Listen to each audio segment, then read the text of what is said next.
Hello everybody, I'm Doc Phineus and you're watching Nerd Buffet.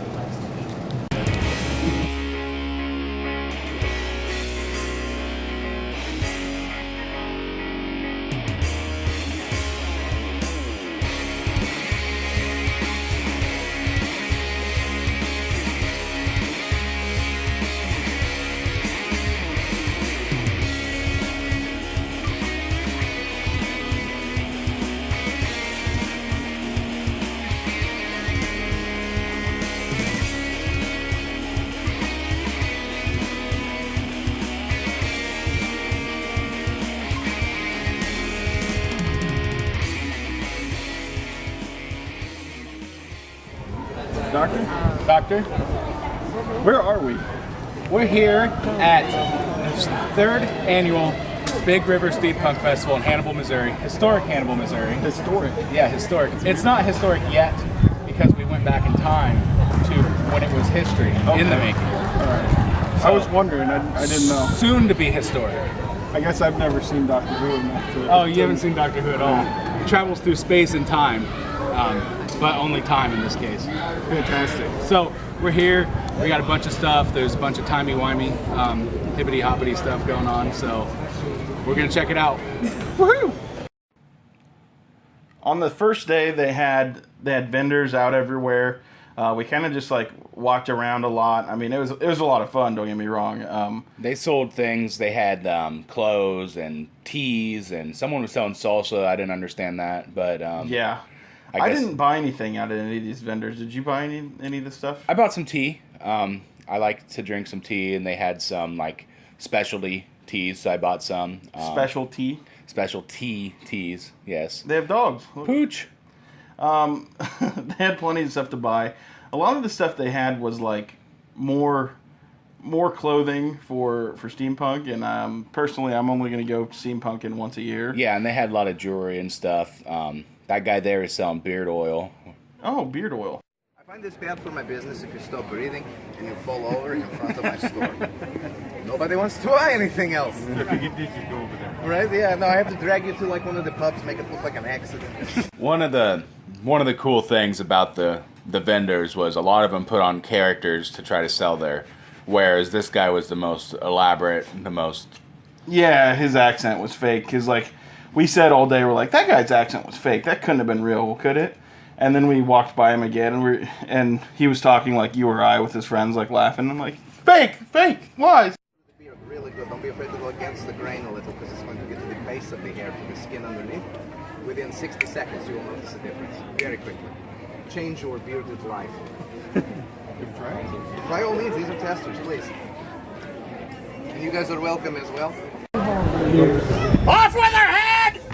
So if you couldn't tell, the judges were pretty brutal. They threatened a girl's life there, saying that they were going to cut her head off if she didn't perform well. Maybe they were talking about the cat. I'm not really sure. I'm sure they were talking about her. Having dealt with the judges myself, they were pretty harsh. Yeah. Which I don't know what gives them the right to threaten the lives of people here, but... I think the king of the Steampunk Festival gave them the authority, Oh. full reign over the splendid Teapot racing. Okay. It is a pretty big deal, I know. They were the authority on the racing, and they had no problems with executing those who displeased them. Fair enough. Did they execute anybody that you saw, or Not that I noticed, but I think maybe later, the next day, they probably did. Oh, okay. Because I walked by there later and I noticed some bloodstains on the cement. All right, well, let's go to our play-by-play announcers. And we're back, and she's trying to get over the big curve. I don't know if she's going to ever make it. That's the curve that a lot of people have troubles with there. I think back in 1892, there was a man who was murdered there. Murdered? Yeah, murdered by the Teapot. Murdered by a teapot. That's why the teapot racing did take place. That's why it's always taking place every year. We have to appease the gods of teapot racing to get over that curve at least. And she just cheats. She cheated. She didn't even go over the curve. She didn't even cheat. There, you get 5 touches of your vehicle. That's a change from the pre-92 murder when you couldn't touch it at all.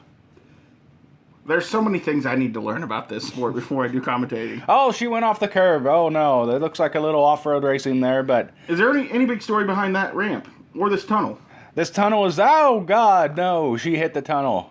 She cleared it there. She cleared it, but that kid's feet, they'll never be the same. She's coming up to the finish line. She's going to make a hard turn here, I think, and Coming up, she's left 10 seconds left. 9. And the she finish. does it. She Bye. did it. Wow. Oh my God. the most inspiring story of the Teapot races this weekend was the story of a little girl who was up for adoption. There are many prospective parents in the crowd that were looking for a little girl who could drive a teapot. They were looking for someone who to lead their teapot empire. So she was here trying to show her skills in the races in order to impress the parents in the crowd. 8, 7, 6, 5, 4, 3, 2, 1. I don't think she was adopted. Tom, I'm not 100% sure you know this, but I did have a side bet with somebody, and I bet both of your dogs' lives that you would win. Oh no. So, not to spoil the outcome of this for anybody, but I'm gonna need your dogs from you. If I would have known that, I think maybe I would have performed a little bit better, but Yeah, it was you know, to be honest with you, up until to this point, you were the best driver out of everybody. Those cars just couldn't make that turn. that curve was a pain. Up right here, I thought you were doing really well, and I was worried. I actually got worried that your engine, because it was going. No, I just didn't want to go full bore because these turns were tight. Yeah, I know I made it through that part faster than anyone. yeah, you were the best at that out of everybody. But yeah, this turn here was just a pain for everyone involved. I drove your racer after you got done racing, and I was like, I don't know how he did that even. 'Cause it's hard to control that little car. Yeah, especially that curve the Throws you off. it's so tight, and there I wrecked it. Like you got You five got 5 touches. five said, you can right? touch it 5 times, right? So you have 1 so far. Right there, I thought it was going to happen. I was like, oh my God. Yeah, right and then I kind of get where I can't turn it. I thought I could back out of it, but it didn't work out for me. I decided to try it again. At least, I was going to say, at least you didn't decide to try it again. But nope, I was wrong. You started all over. Which it wasn't required to try it all over again. But right. I wish th- you would have been recognized a little bit for that. But I know Tanya yelled at me from the crowd. She's like, "You only have 3 minutes to do this." And I was like, well, I guess I better listen to her and go Yeah. on. hey, did you end up winning the teacup races? Nope, I didn't win any awards at all. Not even biggest cheat. What? You lost all of them? Lost every category. You're dead to me, you loser. You big loser in your loser car. You lose. You win nothing. You get nothing. Hey.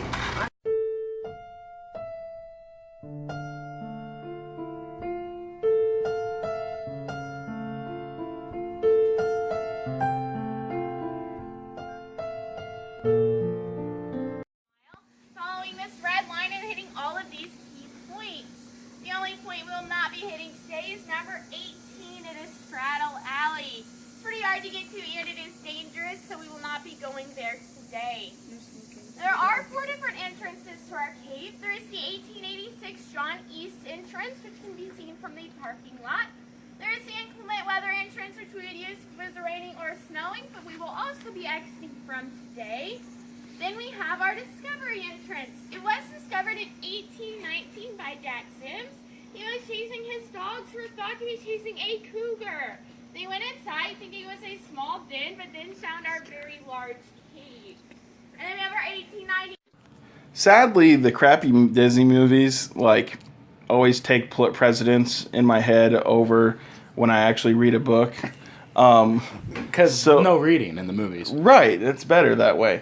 So even though, not even in high school, the first time I read both Tom Sawyer and Huck Finn was my first year of college. I read both of the books, and they were really, they're almost outdated, man. I don't know how. I read Tom Sawyer when I was a kid, and Huck Finn when I got into high school. And I didn't like Huck Finn at all just because of the dialect. Yeah. It was hard to read. Yeah, that's exactly what I'm getting at. The uses of some of the names I asked on the way there, and like the people I was riding with, Seth and his girlfriend Paige and my girlfriend Savannah, were actually getting mad at me because, for instance, the name Injun Joe, I was like, is that okay to say now? And they didn't even understand. None of them knew that Injun Joe was actually like a very racist way, or like racist now anyways, way of saying Indian, which I guess Indian even now is considered racist. Back then it was fine to say that. Right. And of course, then it brought up the whole thing of like, because they said that's fine to say, and I said, well, of course we can't say Jim, what his character is referred to through the whole book, because that's absolutely racist. Mm-hmm. So a lot of these things, I don't know, do they still let kids read this in school now? Yeah, I think so. I think it was a banned book for a long time, actually, which is interesting that it was banned, but I think it's okay to read now. I mean, just as soon as 12 years ago when I had to read it in school, it was fine. So you're absolutely right, and I think as long as people and kids understand that this is part of our history, and this book is speaking in the tone and in the dialect that was spoken at the time. Yeah, I think that's kind of what justifies it. I think that it definitely holds its place in history, and I hope it continues being taught in school. Never smelt it, dealt it, but I didn't deal it. I don't know who did, but we're in a cave. It could be a lingering. Anyways, what I'm getting at is we went through the caves, and we did several of the things that were in the story. Mm-hmm. That's kind of the big spiel with the caves is you go through and kind of follow the events that happened in Tom Sawyer. Right. I think the cave started out with Tom and Becky and the kids. They would all go play in the cave, and they would take like little candle lights, because of course they didn't really have much else to use for lights, but back then. And Tom was trying to impress Becky and was like, "Hey, come over here, get her away from the crowd. You know how you pluck one away from the herd, right? As you do, right." And then, of course, we saw the place where Injun Joe died because he got trapped in the cave. Did he get trapped, or did he just get lost? He got trapped. When Tom and Becky were found, when they got out, they boarded up the caves. Right, so and no he more got kids. trapped in the so no that's more right. kids can come in. See, I get that mixed up because I always think of the movie Tom and Huck from when I was a kid. And, like, in the movie, Injun Joe followed Tom and Huck into the cave because they had the treasure, and he like fell trying to catch. Mm-hmm. He fell into like a big gap and died. So of course, kids don't always believe the Disney movies, because that's not how it happened. Even though it's fiction. The Disney movies are how it happened. Even though it's fiction anyways. So of course we've been saying we were in this historic town. Multiple novels written about it, American classics, Huckleberry Finn and Tom Sawyer, taking place in some of the landmarks we saw. Of course, they didn't really happen because they're fictitious. They're based on Mark Twain and his experiences in life, so. Right.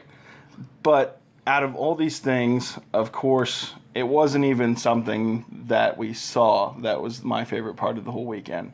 It was somebody that we talked to. For those familiar with the show Pawn Stars, Doc Phineus is a regular. You know, the guys, they get people bringing in weird stuff all the time, and they're like, well, let me call my guy to figure this out, to authenticate it, or whatever. Yeah, and Doc Phineus is a professor at Berkeley, I believe, a history professor. And the crazy thing about that show, speaking of Pawn Stars, I've always said, this is fake. Like, they're obviously having somebody Google this stuff, or there's another actor that's like, oh yeah, I just happen to know about this. Mm-hmm. After meeting this dude, this guy is like a walking, talking encyclopedia / Indiana Jones. Yeah, he knows a lot of stuff, for sure. I didn't know that human beings like this existed, but if I could be friends with this dude and be like the sidekick, and just learn. Short round? Yeah, I'd be short round. And speaking of short round, so we actually have a show. It's called Nerd Buffet Podcast. Nerd Buffet. We're both big guys. You know, we take on a buffet of anything that's nerdy. We love it. We We like to eat and we talk about all things nerdy. Yeah. So, Like a good show. Wow. so of course we wanted to take part in the Steampunk Festival because I mean, right up our alley. I didn't know actually what the show was until we came in, and you started talking about voodoo. Yes. And then you had mentioned at the end that you're going to be going to India. Yes. Talking about India. That's right. We actually just saw, Tommy had just watched the movie. I've seen it when I was a kid, but we just recently rewatched it. Indiana Jones and the Temple of Doom. Ah, yes. And there's a really weird, because they really don't portray very well Hinduism in the show, or in the movie. And at one point in the movie, one of the villains pulls out a voodoo doll that looks like Indiana Jones and uses it on him. My question, and I guess I randomly, we were thinking about it and been talking about it all weekend. I yelled out loud. I was like, "That's not, that's not Indian. That's Haitian, And so we wanted to ask you if that has any. Is there any bearings correlation behind that? Well, and of course, we're talking about Disney Yeah, here, and the Yeah. idea of Indiana Jones. And by the way, I really thank you for that question, because a lot of people call me the real Indiana Jones, because I'm that guy out there that takes students, down the Nile, and I take them to India. And there were a couple of things that really stood out in that movie with all the flock that's in the movie as being real. And one thing was, as you remember, they had stolen that sacred stone. Yeah. And that's what they were on that quest. And that stone they stole is actually in temples, and it's called a lingam stone. Really? And it comes from the river Narmada. And what it was a meteorite shower that showered these amazing stones that are perfectly round. And they actually are that way. And when they checked at the type of content that was in this stone, it's moldavite. And moldavite is a substance from outer space. Mm-hmm. So can you imagine in these Hindu temples, they're worshiping a stone that is from outer space? Oh my goodness. That's pretty cool. Yeah, that kind of fits in with their. A lot of Yeah. people think their gods and stuff are aliens because they're weird, multi-armed. Or some kind of pod that Yeah. might hatch out some kind of weird thing, So I did like that in the movie. I thought that was pretty accurate. When they brought out the voodoo doll thing, I was a little skeptical, but believe it or not, in one of my travels in India, they have tribal people that live in the Western Ghats. And this tribe lives in a place called Uti Kamunda in the Western Ghats. And I met the high priestess of the tribe, and I said, "What's that on the wall over there?" And she had this weird-looking doll thing, and it was like a head. And she said, "This is Mariama." And she is a doll that we use anytime we need to throw some kind of spell or something on somebody. It was this weird-looking doll. And they were like doing things to her and wrapping things on her. And I thought, wow, this is cross-cultural. So, wow, That's okay. interesting that different cultures would use like an effigy of a person to cast spells on and stuff. And many times they make effigies in India. They have certain trees that are sacred there. So they'll make an effigy. Let's say, like, if your leg hurts, they'll make an effigy of a leg and set it at the bottom of the tree, and it's supposed to heal your leg. Or your finger or your hand. So you will see weird things like that. Sometimes, little dolls, and there's probably somebody completely sick. Every part of their body, right? So they'll put those little dolls underneath the tree. Wow. So yeah, a lot of these things, as Carl Jung said, he used the term the collective unconscious. And as he traveled around the world, he found many different cultures, like why are there pyramids in Egypt and also pyramids among the Mayans? Yeah. And so there were these cross-cultural ideas that we can't figure out how did that get from one culture to another culture. And the only thing we can think that there's some sort of collective unconscious that people borrow these archetypal ideas from. So A question I've had for years and years since I was a kid, the first time I ever saw the movie, and it takes meeting the real life Indiana Jones to finally get the right answer. that's it. That's I'm awesome. really him. My students at UNLV will attest to it. So.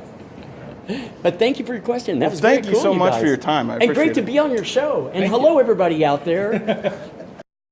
Well, that was a fun time. The sun's in the same position as it was before. Again, time travel. Yes. So we're going to go home now. So we'll see y'all when we post it or whatever. So, Avita Zane. yeah, Geronimo.